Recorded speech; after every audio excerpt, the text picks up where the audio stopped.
Hi ladies, I'm Ali and welcome to Clear Skin and Wellbeing. So today I thought I would give you an update of my tretinoin journey with Dermatica. Now before I do, if you haven't subscribed, please subscribe. That would be absolutely fantastic, and also please like. So my tretinoin journey, it started around 3 or 4 months ago, and it was through Dermatica, which I'd learnt from Caroline Heron's, and she'd been mentioning it. So I looked online, and then with that you take photographs of your face, frontways and to the side. Then I filled a form in to say what my expectations were, and also of my skin condition as it was then. And then what happens is you get your tretinoin in the post every month. Now you do pay for this, and obviously, and it comes out around £22 with the postage and packing. Now I just want to say I did speak to Dermatica because I've now done 2 videos on Dermatica, and because of that, and I've got quite a few views on it, they have actually given me some 3 months supply. So thank you very much for that. But I'm not sponsored, but they have given me 3 months of basically of what I was buying anyway. So I thought I'd just be quite transparent about that first. Now with the Dermatica, it arrives in the post in a box. I've just opened it, and I've also put some writing on there, which is quite small, so it can easily go through a letterbox, doesn't have to hang around outside your door. And when it comes in, it actually did come in with this. You get little leaflets here, your treatment guide, and some descriptions, and then also the tretinoin. Now my tretinoin, it does come in different strengths, and my one is tretinoin 0.05% with 4% niacinamide. Now you tend to use it in the evening. You could use it in the morning, but I always use it in the evening. I would wash my face by double cleansing. Now when I do wash my face, I always use a balm first and then a light milk on my second cleanse. Never use the balm second, because that would add a film onto the face, and then it's going to be harder for the tretinoin to get through. So balm first, then some milk, or lotion, and then I pat it dry, and I make sure it's completely dry before I apply my tretinoin from Dermatica. If it's not completely dry, it's going to seep through in a bit deeper into the skin, and could cause irritation. Now I was going to do a different video today, but because I've started having a little bit of peeling, I thought I would quickly show you, how I'm just slightly flaking a little bit, and what I would do when I find that I have been flaking slightly. Now with this, I haven't had any inflammation, and some people say they peel lots, which actually I've been quite fortunate, it hasn't happened with me, but now and again I get just a tiny bit of flaking. Now I did have 1 or 2 people commenting and asking me, I don't flake, or or should I flake? It all depends on your skin.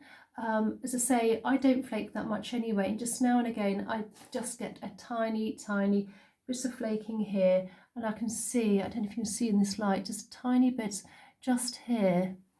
And I'm going to show you what I do once, when you do have some flaky patches, because you don't want to walk around obviously with flaky patches on your skin. But I'll just show you that in a moment. First of all, I just want to sort of tell you what this does contain and what it does mention in here. Now, just very quickly also, I know I'm slightly hopping, but when you do use any form of tretinoin, it is so important the next day to put on an SPF. I put on a 40 if it's with my City Block or one of my Origins or something, with a tinted moisturiser. But if I'm out in the sun a lot, I would 100% use 50 and above, no less really. It really is important because it makes it very susceptible to the sun, and you don't want to undo all that goodness and all that good work you've done.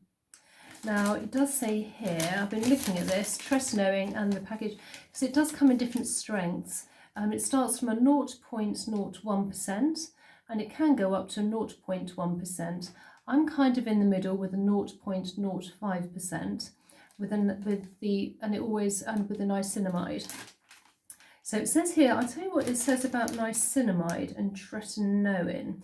So tretinoin, it says here, normalizes the growth of superficial skin cells and causes normal shredding, which is what I've just started to get on my nose and hair. Normal shredding of the cells that clog the hair follicles in areas with acne.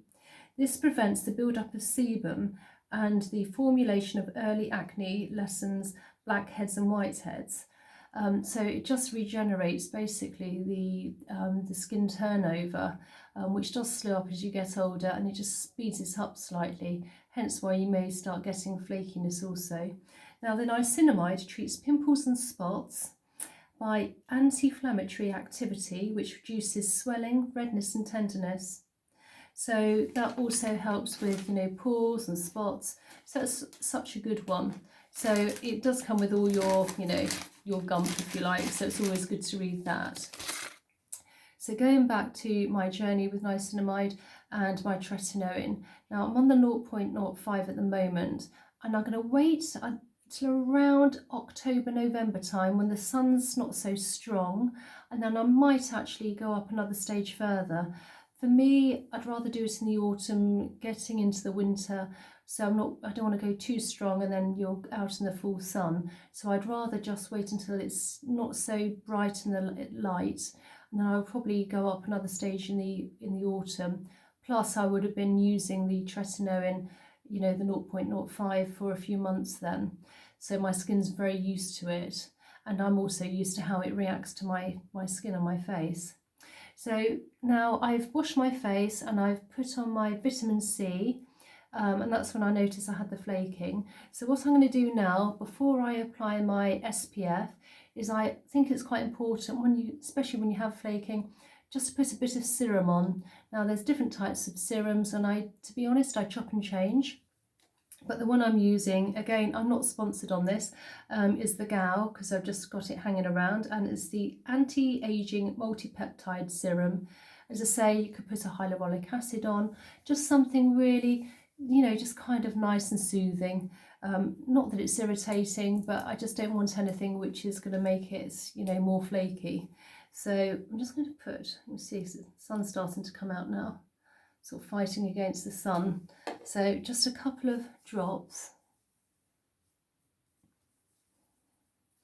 and that will just help with any flakiness and just get some hydration in there.